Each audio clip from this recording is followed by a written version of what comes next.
The 2% share of the India's GDP, the media industry is growing faster than India's GDP. And with the world's largest number of films and television channels, it is the national informer and entertainer. With more than 1,000 films a year, cinema is our soft power. News, entertainment, brand communication, we lead Asia in all. And a multi-skilled multimedia talent is being trained in the Adamas School of Media and Communication. ভালো রোজগার, কাজের স্বীকৃতি, স্বপ্নের চাকরি, এগুলোর জন্য কি শুধুই কঠোর পরিশ্রম যথেষ্ট? না, এটা পড়াশোনা এবং প্রফেশনাল ট্রেনিং এর একটা কম্বিনেশন। তাই যে এমন একটি কলেজ বা ইউনিভার্সিটি যেটা এই দুটোরই গ্যারেন্টি দেয়, যেমন অ্যাডামাস ইউনিভার্সিটি। এখানে ছাত্ররা শুধু পরীক্ষায় দারুণ নম্বরই নয়, সঙ্গে পায় দুর্দান্ত প্লেসমেন্ট এবং কর্মজীবনের প্রয়োজনীয় দক্ষতা। তাই আজই নিজেকে রেজিস্টার করো অ্যাডামাস ইউনিভার্সিটির অ্যাডমিশন টেস্টে, আর এগিয়ে যাও একটা উজ্জ্বল ভবিষ্যতের দিকে। Want a good job in a big city after college? Then don't skip this ad. For a great professional future, you need college education with hands-on training, smartness, and a network of talented friends. And you'll get it all at Adamas University. Professors at Adamas share their expert knowledge with students and also equip them with industry skills. Register now for Adamas University admission test and take the leap into a bright future. A sprawling 130-acre campus, highly advanced infrastructure, renowned faculty, interactive pedagogy, and a vision to create global citizens.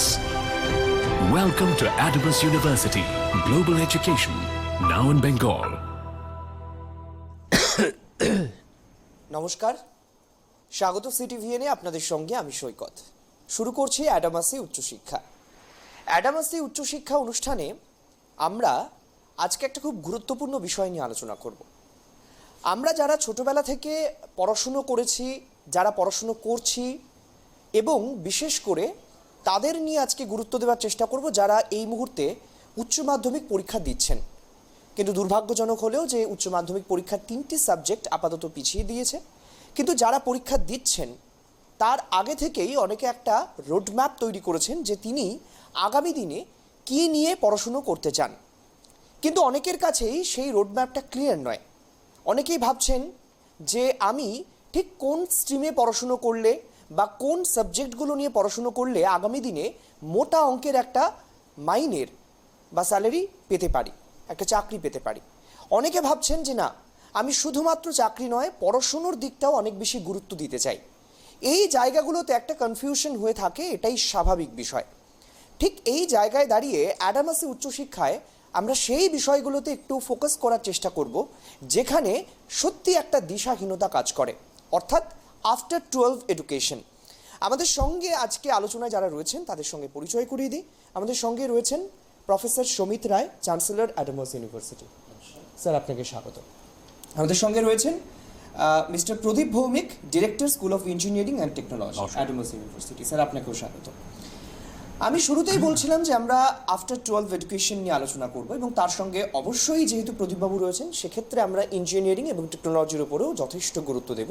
আপনারা সরাসরি আমাদের অনুষ্ঠানে phone করে আপনাদের জিজ্ঞাসা আমাদের কাছে রাখতে পারেন। আমি প্রথমেই স্যার আপনার কাছে আসতে চাইব। আফটার 12 মানে এমন একটা বয়স যে সময় আমাদের চোখে অনেক রকমের রঙিন স্বপ্ন থাকে, কিন্তু সব স্বপ্ন তো ছোঁয়া সম্ভব নয় আমাদের পক্ষে। কিন্তু কোন স্বপ্নটা আমি ছুঁতে পারি, কোনটা আমার পক্ষে ছোঁয়া সহজ হবে, এই ডিসিশনটা নেওয়ার ক্ষেত্রে একটা খুব দিশাহীনতা লক্ষ্য করা যায়। কিভাবে বুঝবো যে আমার কোন জায়গায় যাওয়া উচিত, এডুকেশনের লাইনে কিভাবে আমি এগোবো? দেখুন, আমি এই প্রসঙ্গে বলতে চাই যে দীর্ঘ 35 বছর যখন আমি একটার পর একটা ইনস্টিটিউট তৈরি করার চেষ্টা করি, প্রথম ইনস্টিটিউট ছিল হচ্ছে রাইস এডুকেশন, যা সারা ভারতবর্ষে প্রফেশনাল ইনস্টিটিউট হিসেবে খুব সুনাম অর্জন করেছেন, এবং শুধু সাফল্যের দিক থেকে নয়, একটা নতুন এডুকেশন প্রসেসকে আমরা ইন্ট্রোডিউস করতে পেরেছি আর কি। তার পরবর্তী সময়ে অ্যাডামাস ইন্টারন্যাশনাল স্কুল বা ওয়ার্ল্ড স্কুল করতে গিয়েও আমাদের স্কুল কলেজ জীবনের যে পড়াশোনার যে গ্যাপ এবং ছেলেমেয়েদের যে চাহিদা এবং স্বপ্নের বাস্তবায়নের পক্ষে কোথায় কোথায় প্রতিবন্ধকতা রয়েছে, সেই ছবিটাও আমার কাছে খুব ক্লিয়ার। এবং পরবর্তী সময়ে ইঞ্জিনিয়ারিং কলেজ করার ক্ষেত্রে এবং ইউনিভার্সিটি করার ক্ষেত্রে, আবার হায়ার এডুকেশনেও কোথায় গ্যাপ রয়েছে সেটা কিন্তু আমি মনে করি যে আই এম ফরচুনেট এই রকমভাবে 3টে ধাপকেই তার গ্যাপ, তার প্রত্যাশা, তার চাহিদা এটাকে অন্তত আমি অবজার্ভ করতে পেরেছি। তা সেখানে আমি বলবো যে ছেলেমেয়েরা যখন ক্যারিয়ার নিয়ে ভাববেন তখন কিন্তু একটু সচেতনভাবে ভাবা দরকার, এবং আবেগ, এবং যারা কম্পিটিটিভ এক্সামসের সাথে বা পড়াশোনার সাথে যুক্ত নয় তাদের হঠাৎ সিদ্ধান্ত শুধু আপনাকে ইনফ্লুয়েন্স করলে চলবে না, তার যুক্তিতর্ক দিয়ে বুঝে নিতে হবে যে কেন আমি এই সাবজেক্টটা পড়বো। কারণ অনেক সময় যেমন দেখা যায় যে ভারতীয় ক্রিকেট টিম যারা সিলেক্টর, তাদের মধ্যে অনেকে দেখা যায় যে একটি টেস্ট খেলেছেন, 2টো টেস্ট খেলেছেন। প্রশ্ন উঠেছে যে সত্যিই তো যারা এখন টেস্ট খেলছেন তারা কেউ 50টা খেলেছেন, কেউ 40টা খেলেছেন, কিন্তু এই একটা টেস্টের অভিজ্ঞতা দিয়ে কি পুরো টিম সিলেকশনের যোগ্যতা অর্জনের ক্ষেত্রে ঠিকঠাক হতে পারে? এক্সেপশনাল হতেই পারে। ঠিক সেই রকমভাবে যারা ক্যারিয়ার নিয়ে কাজ করেন, শুধু ক্যারিয়ার নিয়ে কাজ করেন মানে পরামর্শ দেন না, যারা ডে টু ডে পড়াশোনার সাথে যুক্ত থাকেন, ক্লাসে যান, ক্লাস নেন, আলটিমেটলি ছেলেমেয়ের ডিগ্রির পরে তার সফলতা এবং ব্যর্থতা নিয়ে চুলচেরা বিশ্লেষণ করেন, তাদের ক্ষেত্রে যদি তাদের কাছে যদি যাওয়া যায়, ক্যারিয়ার নিয়ে আলোচনা করা যায়, আমার মনে হচ্ছে অনেক ঠিকঠাক সাজেশন পাওয়া যাবে। এই প্রসঙ্গে আমি বলবো যে সত্যিই ক্লাস 12 পরীক্ষাটা হয়তো কোনো কারণে একটু আটকে গেছে, এখানে নিরাশ হওয়ার কোনো কারণ নেই। আমাদের অভিজ্ঞতায় আমরা দেখেছি যে এই ধরনের পরীক্ষা যখন পরে হয় তখন কিন্তু অ্যাভারেজ মার্কস কিন্তু বেশি ওঠে, হ্যাঁ, এবং ছেলেমেয়েরা ভালো স্কোর করে, তাই সেদিক থেকে টাইমটাও একটু বেশি পাওয়া যায়, হতাশ হওয়ার কিছু নেই। কিন্তু যেটা ভাবতে হবে যে ক্লাস 12-এর পরে আমি কোন সাবজেক্ট নিয়ে পড়বো, আমি যদি সায়েন্স নিয়ে পড়ি, আমি যদি আর্টস নিয়ে পড়ি, আমি যদি ইভেন কমার্স নিয়ে পড়ি, আমাদের ধারণা যদি শুধুমাত্র কমার্স নিয়ে পড়লে পরেই চাকরির সুযোগ কম রয়েছে। কিন্তু আমরা ভারতবর্ষেই জানি ব্যাঙ্গালোরে একটি ইউনিভার্সিটি রয়েছে যেখানে প্রায় 27,000 ছেলে মেয়ে কমার্স নিয়ে পড়াশোনা করে। 27,000, 27,000। কমার্সটা নেই কোথায়? এটা যদি পরিবার চালাতে হয়, আমার মা বাকি হচ্ছে বাড়ির যে ভদ্রমহিলারা কিভাবে সংসার চলবে, কিভাবে টাকা ম্যানেজ করবে, তারা তো এই কমার্সেরই ব্যাকগ্রাউন্ড থেকে বা কমার্সের কাজটাই করে। সব জায়গাতেই তো একটা অর্থনৈতিক ছাপ স্পষ্ট। রাইট। আমি যদি আজকে একটি গেম ম্যানেজমেন্টের একটা কোম্পানি করি, সেখানেও আমার কমার্স দরকার। আমি যদি একটা ফুটবল তৈরি করি, সেখানেও একটা কমার্স দরকার। আমার যদি মনে হয় এই যে করোনা ভাইরাসের জন্য সবাই স্টেরিলাইজেশন তৈরি করছে, হ্যাঁ, সবাই একটা তৈরি করার চেষ্টা করছে, এটা তো পজিটিভ দিক। এখানের সাথেও তো কমার্স যুক্ত আছে, যে কত টাকা খরচ করে আমি এটা করবো, কত টাকা খরচ করে বিক্রি করলে পরে আমার এটাকে ঠিকঠাক থাকবে। তাই আমি বলি যে সায়েন্স, আর্টস অ্যান্ড কমার্স জন্মগতভাবে কেউ ঠিক করতে পারে না যে তুমি সায়েন্স নিয়ে পড়বে, তুমি আর্টস নিয়ে পড়বে, তুমি কমার্স নিয়ে পড়বে। বরঞ্চ বয়সের সাথে সাথে আমরা দেখি যে ক্লাস 5-এ একটি ছেলে মাইন্ড যতটুকু ম্যাচিওর্ড হয়, ক্লাস 8-এ হঠাৎ করে আবার একটা চেঞ্জ আসে। ভালো ছাত্র খারাপ ছাত্রে পরিণত হয়, আবার খারাপ যারা মিড লেভেলে পড়াশোনা করছিল তারা অসম্ভব ভালো রেজাল্ট করতে আরম্ভ করে। ক্লাস 10-এ আরেকটা এরকম ট্রান্সফরমেশন আমরা দেখতে পাই, ক্লাস 12-এ আরেকটা ট্রান্সফরমেশন দেখতে পাই। তাই 20-22 বছর বয়সে কোন সাবজেক্ট নিয়ে পড়লে পরে আপনার ভালো হবে এবং সেটাকে আপনি নিতে পারবেন, এটা আমার মনে হয় যে সবসময় আমরা আশাপ্রদ হওয়া দরকার যে এটা পারা যায়। তাই এখন ডিজাইনটা কীভাবে করবেন, কোন সাবজেক্ট নিয়ে পড়বেন, যারা অ্যাডামাস ইউনিভার্সিটির সাথে যুক্ত রয়েছেন বা যারা পড়াশোনার সাথে যুক্ত রয়েছেন দীর্ঘদিন, তাদের সাথে যদি যোগাযোগ করেন এবং ফোনেও এখন কথাবার্তা বলা যাবে, তাহলে আমরা নিশ্চয়ই কি হচ্ছে সিদ্ধান্ত নিতে সাহায্য করতে পারবো। বেশ, এবার একটু প্রদীপবাবুর কাছে আসতে চাইবো। প্রদীপবাবু, আপনি যে বিষয়টার ডিরেক্টর যে ডিপার্টমেন্টে, সেটা হচ্ছে ইঞ্জিনিয়ারিং অ্যান্ড টেকনোলজি। ভারতবর্ষ তো এখন ইঞ্জিনিয়ারিং আর টেকনোলজিতে বলা যেতে পারে যে আমেরিকার সঙ্গে সমানভাবে পাল্লা দিয়ে চলছে। আমরা যদি একটা জিনিস লক্ষ্য করি, সেটা হচ্ছে বাবা মায়েরা সবসময় চায় যে আমার ছেলেটি ইঞ্জিনিয়ার হবে। তাহলে পরে একটা জিনিস কি সবার আগে চিন্তা ভাবনা করা দরকার যে আমি যদি ইঞ্জিনিয়ারিং বা টেকনোলজি নিয়ে পড়াশুনো করতে চাই, তাহলে ছোট থেকে আমার প্রিপারেশন কিভাবে হওয়া উচিত? মানে হঠাৎ করে তো আমি ইঞ্জিনিয়ারিং টেকনোলজি পড়তে পারবো না, তাহলে আমার প্রিপারেশন কিভাবে হওয়া উচিত 12-এর আগে এবং 12-এর পরে? দেখুন, ইঞ্জিনিয়ারিং স্টাডিতে আসার জন্য আমরা যে জিনিসগুলো খুঁজি, আমরা টিপিক্যালি যেটাকে বলে থাকি স্টেম, তাই তো, মানে সায়েন্স, টেকনোলজি, ইঞ্জিনিয়ারিং, ম্যাথামেটিক্স, হ্যাঁ, এই যে ধরনের পড়াশুনোটা, হ্যাঁ, সেই পড়াশুনোটা থেকে এসে ইঞ্জিনিয়ারিংয়ে আসা, আমরা ন্যাচারালি এক্সপেক্ট করি যে এইভাবেই ইঞ্জিনিয়ারিংটা শেষ হবে, কিন্তু সেটা সময়ের সাথে সাথে পাল্টে গেছে। ঠিক কিরকম জানেন তো, আমাদের এখন কোর্সগুলোতে এমনভাবে চেঞ্জ হয়েছে যে এই জিনিসটা অনেকটা ইন্টিগ্রেটেড হয়ে গেছে। আচ্ছা কার সাথে ইন্টিগ্রেট হচ্ছে? আর্টসের সাথে। আচ্ছা এখন এটাকে স্টেমের বদলে বলছে স্টিম বা স্টেম প্লাস এ, মানে আচ্ছা। মানে science, technology, engineering, mathematics and arts.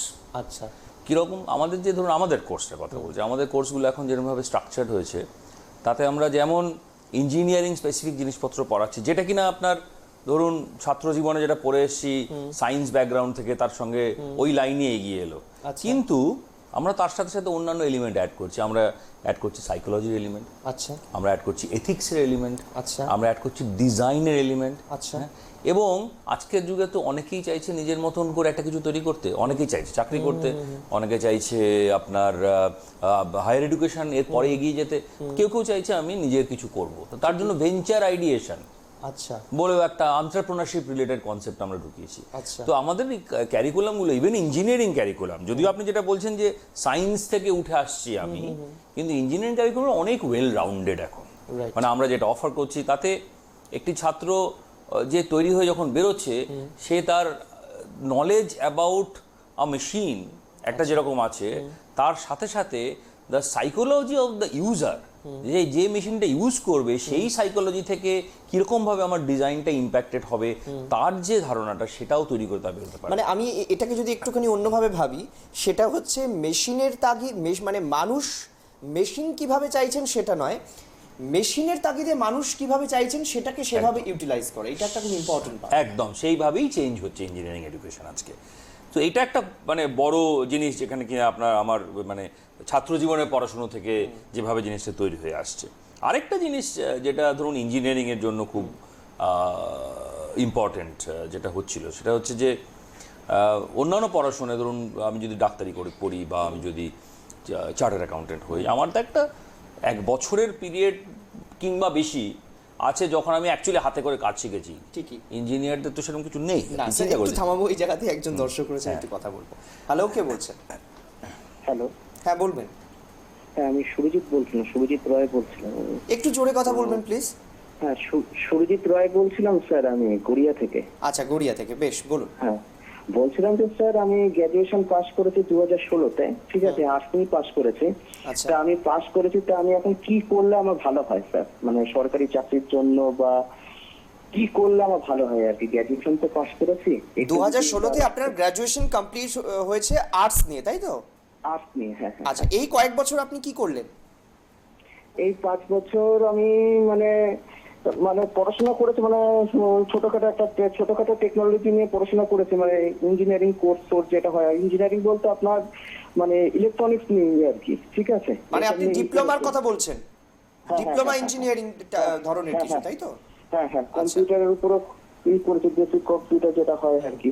তা আমি জানতে চাচ্ছিলাম যে সরকারি চাকরির ব্যাপারেই জানতে চাচ্ছিলাম আর কি, যে বেশ। একটু স্যারের সঙ্গে কথা বলতাম সরকারি চাকরির ব্যাপারে।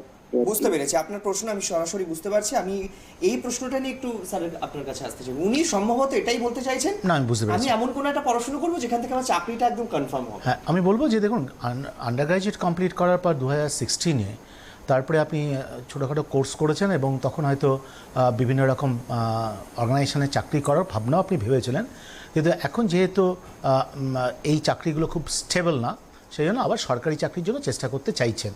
আমি এই প্রসঙ্গে বলবো যে সরকারি চাকরি খুব সহজেই পাওয়া যায়, কিন্তু যেটা দরকার খুব ট্যালেন্টেড না হলেও চলে, কিন্তু 2 বছর 12 ঘন্টা একটা সিস্টেমের মধ্যে দিয়ে, একটা স্পেসিফিক প্রসেসের মধ্যে দিয়ে নিজেকে কিন্তু প্রস্তুতি নিতে হবে।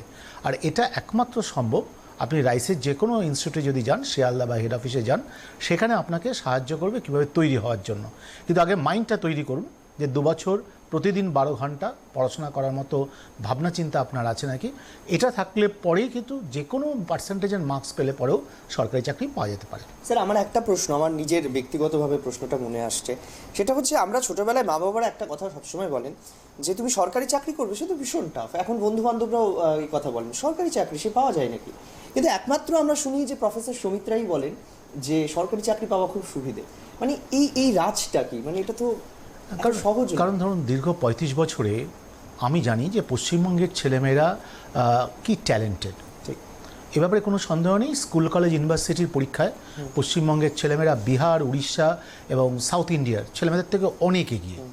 কিন্তু কেন সর্বভারতীয় পরীক্ষার ক্ষেত্রে বিহারের ছেলেমেয়েরা ভালো রেজাল্ট করে এবং উড়িষ্যার ছেলেমেয়েরা ভালো রেজাল্ট করে এবং ওরা ইন্সপায়ার্ড হয়, লক্ষ লক্ষ ছেলেমেয়ে পরিশ্রম করে তৈরি করে পরীক্ষা দেয়। আমাদের রাজ্যের এই যে সাকসেস স্টোরি যত চোখে আমরা দেখব তত কিন্তু আমাদের বিশ্বাসযোগ্যতা আসবে যে সত্যি পড়াশোনা করলে পরে সরকারি চাকরি পাওয়া যায়। এ ব্যাপারে কোনো সংশয় নেই। সারা ভারতবর্ষে প্রতি বছর ধরে যে রিক্রুটমেন্ট হয় তার প্রায় 60% হচ্ছে রেগুলার বেসিসে, সিকিউর জব হচ্ছে 60%, যেটা হয় either central government or state গভর্নমেন্টের মধ্যে দিয়ে রিক্রুট হয়। তাহলে স্ট্যাটিস্টিক্সে এটা খুব প্রমাণিত যে ভারতবর্ষের মেজর সংখ্যক একটা চাকরি সাধারণত, হ্যাঁ আইটিতে একটা আমাদের অ্যাবজর্পশন আছে, সেখানে রিক্রুটমেন্ট হয়, টিসিএস, ইনফোসিস, মাহেন্দ্রা, এর বাইরে যে রিক্রুটমেন্টগুলো হয় তার একটা মেজর পোর্শনই কিন্তু সরকারি চাকরি। দীর্ঘ 35 বছরে আমি যখন দেখি যে আমাদের রাইস থেকে যেসব ছেলেমেয়েরা সাকসেস হয়েছে, ইভেন অ্যাডামাস ইউনিভার্সিটিতেও, অ্যাডামাস ইউনিভার্সিটিতে যারা মাস্টার ডিগ্রি করছে, আন্ডার গ্রাজুয়েট করছে, তার একটা 30% ছেলে মেয়ে ওরা জানে কিন্তু ওরা WBCS অফিসার হবে, IAS IPS হবে, এবং তারা যথারীতি কিছু প্রস্তুতি নিতে আরম্ভ করেছে কিন্তু ওই গ্র্যাজুয়েশন অ্যান্ড মাস্টার ডিগ্রির সাথে সাথে। That is a unique future of Adamas university. ভারতবর্ষের এইরকমভাবে শুধুমাত্র এই ধরনের পড়াশোনার প্রস্তুতির জন্য একটা প্রফেশনাল স্কুল একজন ডিনের আন্ডারে এর আগে কখনো কিন্তু কোনো ইউনিভার্সিটি ভাবেনি। তাই এই অভিজ্ঞতার থেকে আমি বলতে পারি যে এটা কোনো একটা আশ্বাস নয়। যদি কেউ সিস্টেমে ভালো করে তৈরি হয় এবং তার মাইন্ডটা তৈরি হয়, আমি তো বললাম যে we are more talented than any student from Bihar, Orissa and south India. অথচ আপনি দেখুন পশ্চিমবঙ্গের এসপি কারা, ডেপুটি ম্যাজিস্ট্রেট কারা, হ্যাঁ বেশিরভাগ IAS IPS বিভিন্ন বাইরের রাজ্য থেকে এসছে। এখানটায় আমাদের ধৈর্যের অভাব, এখানটা আমাদের প্যাশন্সের অভাব, এখানটায় আমাদের যে পরিশ্রম করতে হবে, কারণ আমরা এদের কাছে ডিগ্রি অনেকটা অর্নামেন্টের মতো। ঠিকই, মাস্টার ডিগ্রি করতে হবে, আন্ডার গ্র্যাজুয়েট করতে হবে, হাই সেকেন্ডারিতে ভালো রেজাল্ট করতে হবে, মাধ্যমিকে ভালো রেজাল্ট করতে হবে, কিন্তু আমাদের অভিভাবকরা এবং স্টুডেন্টরা এখনও নিজের মাইন্ডকে প্রশ্ন করে না এই পড়াশোনা বা ডিগ্রি পাওয়ার উদ্দেশ্যটা কী, কোন জায়গায় আমার পৌঁছতে হবে। আমি মাধ্যমিকে একটু কম পড়লেও চলবে, হায়ার সেকেন্ডারিতে একটু কম পড়লেও চলবে, আমার গ্র্যাজুয়েশনের মাস্টার ডিগ্রিতে 3 to 5% মার্কস কম পড়লেও চলবে, কিন্তু আমি যদি প্রফেশনাল স্টাডিজটা 2 বছর ধরে ভীষণভাবে পরিশ্রম করি আর ওখানে যদি সাকসেস হই, আমি মাধ্যমিকে 50% পেয়েছিলাম না 70% পেয়েছিলাম, কেউ জিজ্ঞেস করবে না, বলবে তোমার থেকে ভালো ছাত্র আর কেউ নেই। ঠিকই তো, এটা আমাদের মাইন্ডটাকে তৈরি করতে হবে। এই মাইন্ডটাকে যখনই তৈরি হবে, এবং রাইসে যে প্রতি বছর হাজার হাজার ছেলেমেয়ে পড়তে আসে, শুধু কি বিজ্ঞাপনের উপর ভিত্তি করেই? মোটেই নয়। সেখানে গিয়েছে সাকসেস, সেখানে পাড়ার ছেলেমেয়েরা, সেখানে রিলেটিভ, এরা যারা কি হচ্ছে ভালো ভালো রেজাল্ট করে, যারা চাকরি পায়, তাদের রেফারেন্সেই পড়তে আসে। একেবারে, মানে আমার একটা জিনিস মনে পড়ছে, সেটা হচ্ছে যে ভুল বুঝিয়ে হয়তো 5 বছর চলে কিন্তু 50 বছর চলে না। স্যার আপনার কাছে একটা জিনিস জানতে চাইবো, সেটা হচ্ছে যে টেকনোলজি আর ইঞ্জিনিয়ারিংয়ের ক্ষেত্রে আপনি যেটা শুরুতেই বলছিলেন যে এখন ধ্যান ধারণা অনেক পাল্টে গেছে। মানে আমি শুধুমাত্র ইউনিভার্সিটিতে যাচ্ছি, সেখানে ক্লাস করছি, প্র্যাকটিক্যাল করছি, থিওরি করছি, বাড়ি চলে আসছি, এমনটা নয়। এখন তাদের মাথায় অনেক রকম ঘুরছে। মানে আমরা একটু যদি পেছনে ফিরে যাই তাহলে দেখতে পাবো আমরা বাড়িতে কেউ কেউ কখনো কখনো ট্রেন বানিয়েছি, কখনো কখনো দেখেছি বিভিন্ন রকম ইঞ্জিনিয়ারিং ইনফ্রাস্ট্রাকচার বানানোর চেষ্টা করেছি, সেটা আবার ঘুরে আসছে। মানে আপনি যেটা বলছিলেন এন্টারপ্রেনিয়রশিপের কথা, এটা একটা খুব ইম্পর্টেন্ট পার্ট। মানে মানুষ এখন শুধু চাকরি ভাবছে না, যে আমি কিছু নিজে থেকে করতে চাই, এটাও তো একটা গুরুত্বপূর্ণ। 100%। আপনি আমাদের অ্যাডামাসে, আমি একটু শুরু থেকে বলি, যখন অ্যাডামাসে কেউ ইঞ্জিনিয়ারিংয়ের ইন্টারেস্ট নিয়ে পড়তে এলো, তার কাছে কী কী অপশানস আছে, আমি জাস্ট ওখান থেকে যদি বলতে শুরু করি। একটা হচ্ছে যে আমার ধরুন প্রোগ্রামগুলোর অপশান, যেটাও বিটেকের option, BCA, BSc options around computer সায়েন্সের নানা রকমের অপশানস তো রয়েছে। তারপরের লেভেলে গিয়ে আমি ইঞ্জিনিয়ারিংয়ের অপশন চুজ করতে পারি, অথবা আমি ইভেন বায়োমেডিক্যালের অপশনও চুজ করতে পারি। তার মধ্যে ধরুন প্রস্থেটিক্স, তারপর আপনার বিভিন্ন ধরনের যে বায়োমেডিক্যাল এবং বায়োমেডিক্যাল টেকনোলজি, তার অ্যারাউন্ডে একটা পড়াশোনা আমার ইন্টারেস্ট থেকে আমি চুজ করতে পারি। আমি যদি ইঞ্জিনিয়ারিংটা চুজ করি, সেখানে গিয়ে আপনি এক্স্যাক্টলি যেটা বললেন, হাতে করে কাজ করার যে ইন্টারেস্টটা অনেকের ছোটোবেলা থেকে থাকে, ঠিকই, বা একসময় গিয়ে করতে চায়, আমরা তাদেরকে কী দিচ্ছি? আমরা তাদেরকে 3টে অপশান দিচ্ছি ওই সময়। প্রত্যেকে যে আসবে তাকে চুজ করতে হবে একটা করে। আচ্ছা, তাকে বলা হচ্ছে হয় আমি একটা স্মার্ট সিটির ওপর প্রজেক্ট করব, আচ্ছা, অথবা আমি একটা ড্রোনের ওপর প্রজেক্ট করব, অথবা আমি একটা ইলেকট্রিক ভেহিকেলের ওপর প্রজেক্ট করব। আচ্ছা, 4 বছরের মধ্যে একটা অনেকটা সময় নিয়ে ছাত্ররা, সে আমি যে স্ট্রিমেই পড়ি না কেন, আচ্ছা, আমার কাছে অপরচুনিটি, আমি হাতে করে এরকম একটা প্রজেক্ট করার সুযোগ পাচ্ছি। আচ্ছা, তো বাই দ্য এন্ড অফ এটা কিন্তু একটা বিরাট প্রবলেম ব্যাপার। আজকে, বিশাল মানে প্রবলেম ইন দ্য সেন্স, বেশিরভাগ ইঞ্জিনিয়ার যারা পাশ করে বলেছে আনএমপ্লয়েবল বলে যে কথাটা হয়, তার কারণ হচ্ছে তাদের হাতে কাজ করার অভিজ্ঞতা কম। ঠিক। অনেকের হাতে কাজ করার অভিজ্ঞতা কম, কেউ কেউ নিজের চেষ্টায় শেখে, কিছু কিছু জায়গায় হয়তো অনেক কোর্স ক্যারিকুলামের জন্য এই জিনিসটা আসে, কিন্তু আমরা এটাকে খুব স্ট্রাকচার ওয়েতে নিয়ে এসেছি একটা প্রজেক্টের অভিজ্ঞতা দিয়ে। 3 বছর ধরে এই প্রজেক্টটা চলবে। আচ্ছা, এবার আমি ঢুকতে পারি, আপনি ঢুকতে পারেন, আমি ঢুকলাম ধরুন কম্পিউটার সায়েন্স, আপনি ঢুকলেন সিভিল ইঞ্জিনিয়ারিংয়ে, আপনি আমি দুজনে মিলেই কিন্তু একই সাথে এই প্রজেক্টের কাজটা করতে পারি। আচ্ছা, সেখান থেকে আবার প্রফেসররা আমাদেরকে সাজেস্ট করবেন যে আমার মনে হয় যে আপনি এই স্ট্রিমটা ভালো করবেন, আমার সেই চেঞ্জ করার স্কোপ আছে। আচ্ছা, সেটা সম্ভব রয়েছে, সেটা সম্ভব আছে। বেশ। স্যার একটু থামাবো, আরেকজন দর্শক রয়েছেন। নমস্কার, কে বলছেন? নমস্কার স্যার। হ্যাঁ, নমস্কার। আমার বাড়ি দক্ষিণ 24 পরগনা, মথুরাপুর থানা। স্যার, আমার ছেলে বিয়ে থার্ড ইয়ার অলরেডি কমপ্লিট। আচ্ছা, আমি ছেলের বিষয়ে জানতে চাই, আমার ছেলের বিষয়ে যদি আপনারা সাহায্য না করেন, বা আমি যদি আমার ছেলে নিয়ে আমি কোনো একাডেমিক কেন্দ্রে যদি ভর্তি করতে চাই, বা আমার ছেলের জন্য কোনো একজন যদি করতে চাই, আপনাদের সাথে যুক্তি পরামর্শ একটু আমাকে বলে দিন। আচ্ছা, বেশ বেশ। স্যার, কোনো প্রশ্ন আছে? না, আমি কি নিয়ে পড়ছি? উনি বিএ থার্ড ইয়ার কমপ্লিট হয়েছে। বিএ থার্ড ইয়ার কমপ্লিট করতে সাবজেক্ট সাবজেক্ট কি ছিল? সাবজেক্ট মানে অনার্স না উনি পাস কোর্সে পড়ছিলেন? অনার্সে। সাবজেক্ট কি? সাবজেক্ট কি ছিল? সাবজেক্ট ছিল আমার ছেলের হাতে গণিতে। হ্যাঁ, আরেকবার বলবেন। ভূগোল ইতিহাসের গণিতের সাবজেক্ট ছিল। ভূগোল বা ইতিহাস, হয়তো ওনার কাছে কমপ্লিট নেই তথ্য। বেশ, আপনি শুনতে থাকুন। এ প্রসঙ্গে বলবো যে আন্ডার গ্র্যাজুয়েট কমপ্লিট করার পর অ্যাডামাস ইউনিভার্সিটিতে যোগাযোগ করলে পরে মাস্টার ডিগ্রির সাথে সাথে এই ব্যুরোক্রেট পরীক্ষার কীভাবে প্রস্তুতি নেওয়া যায় সেটা নিয়ে একটা প্ল্যান করা যেতে পারে। তাহলে একই সাথে তার একাডেমিক কোয়ালিফিকেশনও বাড়বে এবং পরবর্তী যে কোনো পরীক্ষা দেওয়ার জন্য যে প্রস্তুতি সেটাও কিছু নিতে পারবে। আমি এই অ্যাডামাস ইউনিভার্সিটির যে প্রজেক্ট সম্বন্ধে একটু বলতে চাই আর কি, যে যেমন ইঞ্জিনিয়ারিং স্কুলে যে প্রজেক্টগুলো করা হচ্ছে, আমরা কিন্তু আরেকটা নতুনভাবে প্রজেক্ট যে টিম তৈরি হচ্ছে, সেই টিমে একটা ইউনিকনেস আনার আমরা চিন্তাভাবনা করেছি। এই বছর থেকে এটা আরম্ভ হবে। সেটা হচ্ছে যে একটা প্রজেক্ট টিম তৈরি করা। কারণ অ্যাডামাস ইউনিভার্সিটি শুধুমাত্র স্কুল অফ ইঞ্জিনিয়ারিংকে ঘিরে নয়, কিন্তু সারা ভারতবর্ষের প্রায় 90% ইউনিভার্সিটি শুধুমাত্র একটা ইঞ্জিনিয়ারিং কলেজের বা তার শিক্ষার উপর নির্ভর করেই ইউনিভার্সিটিতে কনভার্ট হয়েছে। কিন্তু অ্যাডামাস ইউনিভার্সিটি নর্থ ইস্ট ইন্ডিয়ার সবথেকে বড় ইউনিভার্সিটি, যেখানে শুধুমাত্র মেডিকেল সায়েন্সটা ছাড়া সমস্ত স্ট্রিম পড়ানো হয়। রয়েছে ইকোনমিক্স, রয়েছে স্ট্যাটিস্টিক্স, রয়েছে লিবারাল আর্টস, রয়েছে সায়েন্স, রয়েছে ল, রয়েছে ফার্মাসি, রয়েছে দেন ম্যানেজমেন্ট, রয়েছে অ্যান্ড দেন কি হচ্ছে আবার স্কুল অফ ইঞ্জিনিয়ারিং রয়েছে।